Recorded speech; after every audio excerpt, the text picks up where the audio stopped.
What's up, everyone? Welcome back to King Anime Review, and for this video, I'll be explaining the romantic relationship between Sasuke and Sakura Uchiha, and I'll be proving why it's a very well-written and realistic relationship. So, starting off with Sakura, she started liking Sasuke back when they were in the academy, and back then, most of the girls in Sasuke's class liked Sasuke, and Sakura was one of them. Now, they mainly liked him because they thought he was cool, and they thought he looked good.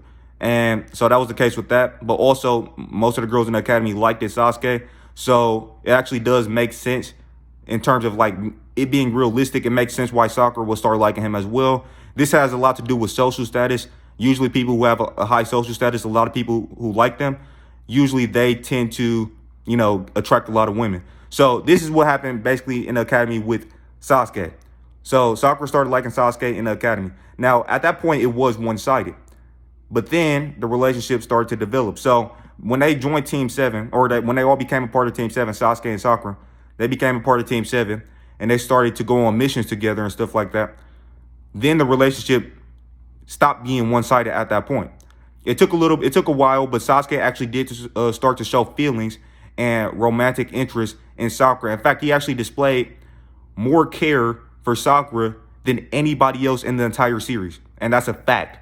I'm going to give you a couple of examples. So, like when Sasuke was thinking about Sakura when he was facing Haku, he heard Sakura scream, and he was thinking, hey, what's Kakashi doing? Shouldn't he be protecting Sakura or whatever? So he was obviously more concerned about, instead of thinking, oh, is something happening to Kakashi and Sakura? Why is Sakura screaming? Or did something happen to Kakashi? Instead of even thinking about Kakashi, he didn't even care about Kakashi. He literally just thought, hey, what is Kakashi doing? Why is Sakura screaming?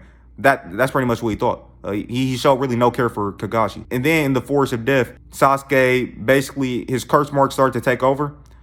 After Orochimaru put the curse mark on him, he eventually was like asleep for a couple of days, and Sakura was taking care of him. In the meantime, she was taking care of him and Naruto. A lot of people claim Sakura was useless and she didn't do anything in part 1. That's obviously a very dumb statement, and it's obviously a very wrong statement because she's the reason why Naruto and Sasuke, she's the reason why Naruto and Sasuke survived in the Forest of Death. But anyways, that's just a little side point. But anyway, so when Sasuke woke up from having a curse mark put on him, his curse mark started to grow, and then once he seen that Sakura was hurt, he said, Sakura, who did this to you? And then he just started raging. He went absolutely crazy. Once Zaku said, oh, I'm the one who did it. And then Sasuke, he basically was trying to, destroy. Well, he actually broke both of Zaku's arms. And then he's getting ready to take out Dosu and King, the other two members of the Sound Ninja who went after Sasuke. He was about to take them out. And yeah, so he was literally just, it seemed like he was, quote unquote, bloodlusted, or he was just very angry and he was just raging. And the only person who calmed him down was Sakura. She ran up behind Sasuke. She ran up and hugged Sasuke from behind, and then his curse mark literally receded. His anger literally receded because I'm pretty sure it was stated that the curse mark actually feeds on Sasuke's anger or hatred or whatever, and that's how it grows and becomes stronger. And so yeah, but Sasuke, and obviously he was raging. He was very mad when he seen Sakura. He seen that Sakura was bruised up, and he seen that she was kind of hurt. He said, Sakura, who did this to you? And then he started fighting. He was very angry. And then Sakura was the only one who calmed him down and got his curse mark to recede. So obviously that shows that Sasuke was Sakura was the only one who calmed him down. That shows that he actually cared a lot about Sakura, because him looking in her eyes changed his emotional state. It changed him from being angry to not being angry anymore. He looked in her eyes. He saw that she was crying, and he saw that his actions was actually making her sad. So he actually stopped what he was doing because he seen that it was having an effect on Sakura that was hurting Sakura. Because it is very heavily implied. I would even say that scene basically confirms that Sasuke had romantic feelings for Sakura, because he went from being extremely angry to being completely calmed down just due to the fact that Sakura was hugging him. So that's one thing. Another thing is, during the Forest of Death, after the Forest of Death, so this was still in the tuning exams, but when Naruto was fighting Gaara, Sasuke he had the line where, and this is actually one of my favorite Sasuke moments in the series, because he stood up and he said, he's seeing all of everybody he cares about, or I think he said all of his loved ones died before, but he never wants to see that again. all of his comrades falling and stuff like that. Now, Sasuke telling Naruto that he has to save Sakura no matter what is also proof that Sasuke did actually care more about Sakura than anybody else, especially in part 1 Naruto. He viewed her as being more precious and more important than anyone else. He's literally telling Naruto to do whatever it takes to save Sakura. No matter what, he wants Naruto to save Sakura, even if Naruto dies in the process, because he says no matter what. So he's prioritizing Sakura's life over everyone else's life. So he told Naruto to protect Sakura. And so, yeah, that's once again him prioritizing. Like like, first of all, he was willing to sacrifice his life to protect Sakura. And that's not the only time that happened. In fact, that happened, many times. In fact, it actually happened at the start of the Zabuza arc as well. So, like, when Zabuza was getting ready to, or basically at the start of the Land of Waves arc, when those Chunin was attacking Team 7, Sasuke actually, jumped in front of Sakura to protect her. That's what happened there. And so, yeah, so Sasuke was willing to sacrifice his life to protect Sakura. But he also did show, like, for example, him showing care for Sakura when she was the only one who could calm him down when she hugged him and stuff like that. So that's basically a lot of the stuff that happened in part 1 Naruto. Now, during this time, Sakura still liked Sasuke, but it's not just because of his looks and how cool he was at that time. Because when they became a part of Team 7, she started to like Sasuke. Well, she went from liking Sasuke in the academy, and then she went from that to being in love with Sasuke, essentially, by the time he left the village. And she actually told Sasuke that she loves him, and she confessed her feelings to him when he was leaving the village in the Sasuke retrieval arc. So obviously there's a change that happened. She went from liking Sasuke based on his looks and how cool she thought he was to her actually loving Sasuke. And we actually seen that change happen. Like, we seen why that change happened, because Sasuke actually risked his life to protect Sakura multiple times. Like, he literally risked his life to protect Sakura multiple times. They went through a lot of traumatic and scary moments together. They went through the forest of death together and stuff like that. So we seen their bond grow throughout part 1 Naruto. And it stopped being just based off of looks. It went from being one-sided in the academy where Sakura only liked Sasuke. And you can also see why Sasuke started to love and care about Sakura. They spent so much time together on Team 7, and she was always there for him, caring for him, hugging him. She was always caring for him throughout all of that time, like protecting him through in the Chunin exams in the Forest of Death, or trying to protect him from Gaara, etc. They both protected each other multiple times, especially throughout part 1 Naruto. And then obviously Sakura, she had reasons to love and care about Sasuke besides just the superficial, the superficial surface level things, like based on his looks and stuff. She actually had a reason to care about him based on the way he treated her and how he actually sacrificed his life, or he was willing to sacrifice his life for her and stuff like that. So that's part 1. Now moving on to Shippuden. So basically by the end of part 1, there was a mutual, bond between them, and the romance was already there. They both obviously loved and cared about each other. Why would Sasuke sacrifice his life for Sakura if he didn't love her? Stuff like that. And also, now, of course, there's different, types of love. There's romantic love, and then, the way you love your, other family members, like your siblings and stuff like that. Like, for example, Naruto and Sasuke, they had a brotherly bond. So you could say Sasuke and Naruto loved each other like brothers. So, but the thing is, based on everything I said, Sakura calming Sasuke down in the Forest of Death. Sasuke always worrying more about Sakura than anyone else, like how he was worried more about her than Kakashi when during the Zabuza arc, and he was worried more about her than Naruto because he told Naruto to protect Sakura. He obviously prioritized Sakura over pretty much everybody else. So that's the case with that. Some people think Sasuke leaving the village, they try to use that against this relationship. But no, Sasuke, he still had his goals that he wanted to achieve, but he didn't want Naruto and Sakura to get caught up in that. Like, he didn't want them to get hurt in that. So that's one of the reasons why he, decided to leave the village on his own. Sakura even offered to go with him, and he basically, he refused to let her go with him. He didn't want her to get hurt while he was pursuing his goal, essentially. So that's one thing. Now, going into their relationship in Shippuden. In Shippuden, Naruto and Sakura were very determined to save Sasuke and bring him back to the village, because his life was kind of in danger due to the fact that he was with Orochimaru, who wanted to steal his body. But Sasuke, he was, basically training with Orochimaru because he wanted to kill Itachi. Team 7 was trying to stop Sasuke. They came to at the start of Shippuden, they came to, Orochimaru's hideout. They tried to bring him back to the village and stuff like that. Now, during that time, he never hurt Sakura. He never hurt Sakura during that time. Now, you could argue he tried to kill Team 7 with the kidding. You could make that argument, but, you could also argue that he was kind of bluffing. Yeah, like, we didn't see the move actually happen. Yeah, it did look like Orochimaru stopped him, but we don't know for sure if he was actually going to kill them. He could have just been, trying to get them to, escape, trying to, he could have been bluffing essentially. Now, we don't, like, he didn't, like, for example, it's like if you, I'm going to give you kind of like a real world analogy. Like, if you aim a gun at somebody, that doesn't necessarily mean you're going to pull the trigger. Sometimes people do that to get people to do stuff that they want. Like, for example, if somebody's robbing a bank, they might aim a gun at the person as a threat to get them to basically hand over money. So, you can't really say that for sure that Sasuke was going to kill Team 7 during that time. Even though he could have, you can't say for sure he was going to do it. Now, moving on to basically the stuff that happened in the 5 Kage Summit. Now, this is where a lot of people have a problem with the Sasuke and Sakura relationship. A lot of people have a problem just based on a couple of the stuff in the 5 Kage Summit. Now, here's what I want people to keep in mind.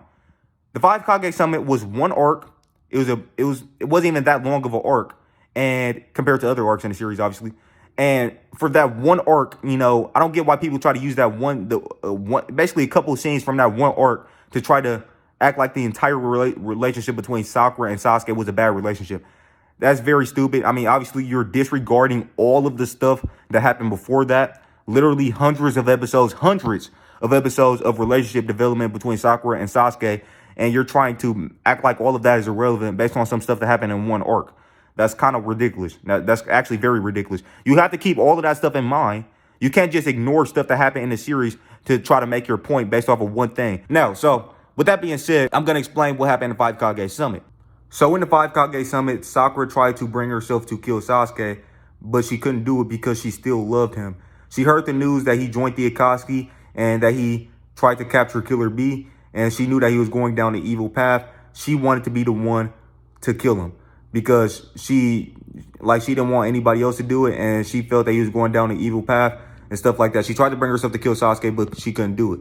Now, the thing is, Sasuke did try to kill her, though, a couple of times during the 5 Kage Summit. Actually, 2 times. The first time, Kakashi saved Sakura when Sasuke was trying to hit her with a Chidori. And then the second time, Sasuke tried to stab her with a kunai, and Naruto came in and saved her. Now, also, I could argue that Sasuke was simply defending himself. Both of those times that he almost killed Sakura. Like, it was 2 times in the 5 Kage Summit where he almost killed Sakura. Now, the second time is when Sakura literally was standing behind him with the kunai. So, obviously, Sasuke, retaliating is actually a form of self-defense. If Sakura is standing behind him with the kunai trying to stab him, then obviously him turning around and choking her and then, retaliating is obviously a form of self-defense. So no matter how much he did love her in the past, why would he just let somebody kill him? That doesn't make any sense at all, obviously, especially when he's trying to achieve a goal. So that's one thing. The first time he almost killed her, when he almost stabbed her with the Chidori, you could argue that, she, as a leaf ninja, she was, hesitating way too much to kill Kaden. He basically was basically going to allow her to join his group if she killed Kaden. But the fact that she couldn't bring herself to do it, you could argue that, Sasuke saw that as the fact that she was actually lying about trying to join his group, and he basically figured out what she was doing, and he probably viewed her as a threat because obviously she's a Hidden Leaf Village shinobi, and she was lying. She was obviously lying to Sasuke about joining his group. So obviously you could argue that he probably viewed her as a threat as well. And you got to keep in mind his goal at that point in time was to destroy the entire Hidden Leaf Village, and not just Sakura. He also wanted to kill Naruto, Kakashi, everybody. He he wasn't necessarily targeting them, but he wanted to destroy the entire village, which, obviously that would basically put him in a conflict with those characters as well. Yeah, so that was the case with that. Now, obviously Sasuke, did something very evil. He was going down the evil path, and Sakura understood this. Now, some people try to use these little moments to act like the entire relationship between Sasuke and Sakura makes no sense and that it was poorly written, which is actually wrong. There's actually a couple reasons why this relationship is still very well written. Their romantic relationship is still very well written and actually very realistic. So, firstly, there's the whole concept of Sakura knowing that Sasuke wasn't being himself. She actually said that, like, this isn't the same Sasuke. This isn't the old Sasuke. Like, she knew that Sasuke wasn't being himself. It's very similar to what happened in the Force of Death of the Chunin exams, where she seen Sasuke raging after his curse mark first activated, after he woke up from after he woke up from getting a curse mark, and he was raging against the Sound Ninja. She said that she was thinking to herself that this isn't Sasuke. She thought something very similarly in the 5 Kage Summit. She said, basically, this is not the old Sasuke and stuff like that. So she seen that he was going down the evil path. She knew that was out of character for him, even back in the Chunin exams when he was doing evil stuff, because she knew Sasuke wasn't that type of person. And then in the 5 Kage Summit, she realized again, for the second time, that Sasuke is going down a super evil path. So she actually knew Sasuke. She grew up, essentially, they kind of grew up together, and she knew how he was. She knew how he really was, since, she spent so much time with him in Team 7 and stuff.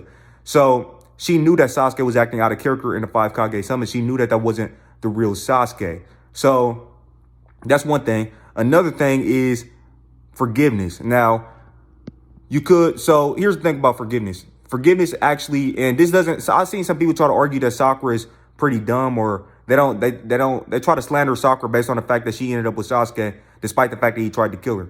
Now, actually, that's not a bad thing that's not something that is bad for Sakura. That's actually a good thing. That makes her character better, not worse, because it shows that she's a forgiving character. Now, forgiveness is actually a good thing, and I'm a Christian, so, obviously, forgiveness is basically one of the most important things for me as a Christian, because I want to be forgiven, and also, so in order to be forgiven, you have to forgive other people. So essentially, yeah, she forgave Sasuke, and she didn't just forgive Sasuke because she liked him or whatever. I mean, it's not like Sasuke didn't earn that forgiveness. I mean, after the 5 Kage Summit, a lot of other stuff happened, like in the 4th Great Ninja War, when Sasuke literally saved the entire world. Him and Naruto were the ones who saved the entire world. Of course, Sakura and a lot of other shinobi helped out as well, but those Sasuke and Naruto were the ones who actually ended the war when they undid the Infinite Tsukuyomi. Now, so yeah, and Sasuke asked for forgiveness. He asked Sakura to forgive him, after his battle against Naruto, when him and Naruto was bleeding out. They both lost one of their arms, and Sakura was healing both of them. And Sasuke said he basically apologized to Sakura for everything. So he actually did, apologize. So she didn't just, it wasn't like a random thing where she just decided to forgive him just because how much he liked him or whatever. No. Or how much she loved him. No, she forgave him mainly because of how much she loved him and stuff like that, but also because she understood that in the 5 Kage Summit, he wasn't acting like himself. I mean, he was acting out of character. And on top of all of that, he had actually apologized, and he had actually, saved the entire world. And he actually saved her multiple times in the 4th Great Ninja War as well. So, yeah, that's the case with that. Now, I want to make this very clear. I'm not advocating for people to stay in abusive relationships. Obviously, that's a very dumb idea. If somebody's abusing you, if they're hitting you or trying to kill you or something like that, or they tried to kill you in the past, you should obviously get away from that person. You can still forgive them while not, being around them. Forgiveness is basically, you basically not hating them or having any hatred towards them or anything like that for what they did to you in the past. But you can still get out of those type of situations, and you should get out of those type of situations and get away from people who are doing those type of things. But you can still forgive them while being away from them. But it's a couple things to keep in mind. Sakura and Sasuke were not in a relationship when Sasuke did try to kill her. And like I said, you can't argue Sasuke did only try to kill her out of self-defense. Now, it's a couple things to keep in mind. Firstly, they were on different sides of technically, it was kind of like a war going on. Essentially, the Hidden Leaf Village versus the Akatsuki. They were essentially on two different sides of a war. So it's kind of like if somebody was, if it was two people on a battlefield and, they were both trying to kill each other, but then eventually after the war ends, then they end up getting in a relationship with each other. So essentially, that's kind of like what happened. To give you a real world analogy, that's kind of like what happened with Sasuke and Sakura. They were on separate sides. Sakura came to Sasuke acting like she was going to join his side, but when Sasuke seen that she was actually not going to join his side, he actually viewed her as an enemy. Why? Because she's technically aligned with the enemy. Konoha, the Hidden Leaf Village, was Sasuke's enemy at that point in time. And obviously he viewed them as the enemy because they were responsible for his entire family being wiped out. So basically it's a very, So the situation that Sasuke and Sakura were in is not like a toxic relationship or, an abusive relationship, because number one, they weren't even in a relationship during the Five Kage Summit. They got together like 2 years after that, around the time of the last Naruto the movie. That's when they got together. The Five Kage Summit, they weren't even in a relationship. They were like enemies on a battlefield. And obviously, so that's one thing to keep in mind. Another thing to keep in mind is people can change. And obviously, Sasuke changed drastically. He got tons of character development in the Fourth Great Ninja War. So he's obviously drastically different from how he was in the Five Kage Summit. So in the Fourth Great Ninja War, he was drastically different from how he was in the Five Kage Summit. And he continuously got character development after that, after the Five Kage Summit. So obviously, Sasuke changed, and their situation changed as well, because the war ended and Sasuke was no longer an enemy to the Hidden Leaf Village, and he stopped viewing the Hidden Leaf Village as an enemy. So that's a real world analogy to further make this relationship make sense for you guys. And one more thing to keep in mind about that point is, while Sasuke and Sakura have been in a romantic relationship, there has been no abuse at all in their relationship while they've been in their relationship. Now, some people might bring up what happened in the lava dimension and stuff like that about Sasuke saying, oh, yeah, like when basically Sasuke was mainly focused on, trying to help Naruto, because he knew that him and Naruto were the only ones who could defeat Kage. Now, the thing is, Sasuke, he kind of had to be, he kind of had to do that type of stuff, because only him and Naruto could, defeat Kage and save the entire world. So he kind of had to prioritize saving Naruto during that time, because if he didn't do it, then literally everybody was gonna die, including Sakura and Kakashi. Whereas if he prioritized, protecting Naruto and stuff like that and saving Naruto, then they actually had a chance at surviving and stuff like that. And on top of that, at that point in time, Sasuke's goal was revolution. He wasn't really focused on romance or anything like that. Now, we've seen throughout the series that he obviously loved Sakura and cared about Sakura and stuff like that. But Sasuke, he's a very goal-oriented character. And at that point in time in the series, his main goal was revolution. And first, he had to defeat the enemies who stood in his way, like Madara, Obito, and Kaguya. First, he had to defeat them. And he couldn't defeat Kaguya without Naruto's help, because they both had the seals. Both of their seals was necessary for sealing Kaguya. So that was the case with that. Obviously, Sasuke prioritized saving the entire world over caring about Sakura during that time. And so, yeah, that was the whole case with that. All of that stuff made sense. But as far as why Sakura forgave Sasuke for what happened in the Five Kage Summit, that makes sense as well. And yeah, just everything about the relationship, it did make sense. Now, Sasuke was going down the evil path, and he was obviously doing some evil things in the Five Kage Summit. That was Sasuke at his darkest period of time. That was Sasuke at his most evil period of time, where he was actually a villain. So during Five Kage Summit, that's the closest Sasuke has ever been to a villain. Actually, he basically was a villain during the Five Kage Summit. Sakura realized that wasn't how Sasuke. She already knew that that's not how Sasuke is, based on she knew that wasn't the same Sasuke, or she knew Sasuke was acting differently, out of character and stuff like that.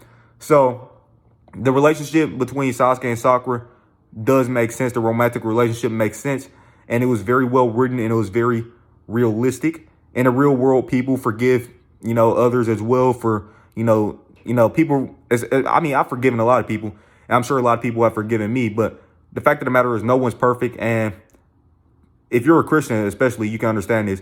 You should be forgiving everybody for anything, really. You're supposed to forgive everybody, no matter what they did to you in the past. You're still supposed to forgive them. So Sakura, that actually makes Sakura's character better, that she forgave Sasuke, and not worse, like I've seen a lot of people try to act. And also, of course, in the Fourth Great Ninja War, they had a couple of other moments, like Sasuke catching Sakura, and them staring into each other's eyes and stuff like that. A nice little build-up moment to what happened, for them ending up together. A nice little hint.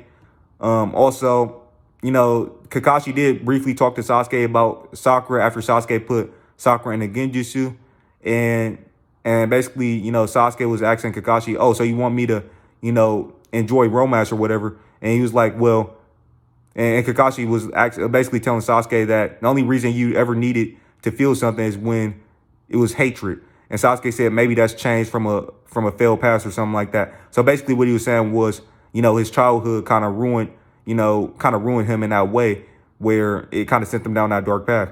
But obviously he changed, and he got a lot of character development after his battle against Naruto. And I already talked a lot about Sasuke's character development in another video. It's called My Top 10 Naruto characters, so you guys can go check that out. It's in my ranking videos playlist. But yeah, so I talked about that in that video about Sasuke's character development and stuff like that. It's important to understand Sasuke's character development to understand this relationship as well, because in the 5 Kage Summit, he had changed a lot. So obviously he got character development leading up into the 5 Kage Summit, which is why he was acting a lot differently. And Sakura obviously knew that he was a lot different from how he was in the past and stuff like that. And she knew that this wasn't the real, how Sasuke really was. And he was going down the evil path and stuff like that. So that stuff was great. And then I think it was the chapter 699 of the Naruto manga. Sasuke gave the little forehead poke to Sakura, you know, the Uchiha. I mean, basically the same thing that Itachi used to do to him and stuff like that. So that, you know, and then they ended up passing that down to Sakura. I mean, to Sarda. So yeah, anyways, the relationship had great build up. It was very well written and very realistic. Sasuke's character development throughout the series was very realistic. Sakura forgiving Sasuke based on everything that happened in the past. I mean, this is a guy who saved her life multiple times, who obviously showed a lot of care for her and affection for her during their childhood. So why would she just ignore all of the good things he did for her just because he had a dark moment where he was doing some evil stuff while he was at his darkest period of time, which she already knew how traumatic his life was based on the fact that his family got slaughtered by Itachi and stuff like that. She already knew that stuff. So why would she basically ignore all of the good things he did for her just because, you know, he was heavily affected by what happened in his past? He obviously had PTSD, and she knew that he was going through a very, very dark time. So why would she just ignore all of the good things he did for her? I mean, obviously he saved her life more times than he tried to end it. So there's a lot of, you know, everything about the relationship pretty much makes sense. So with that being said, yeah, that's what I gotta say about Sasusaku. If you guys like the video, please drop a like. If you're new to the channel, please consider subscribing and clicking that channel notification bell to be notified on all of my future videos, and share the video all over the internet. And drop me a comment. Let me know what you thought of the video in the comment section below. And with that being said, thank you guys for watching, and I'll catch you in the next one. Peace out. Every promise I've been praying for.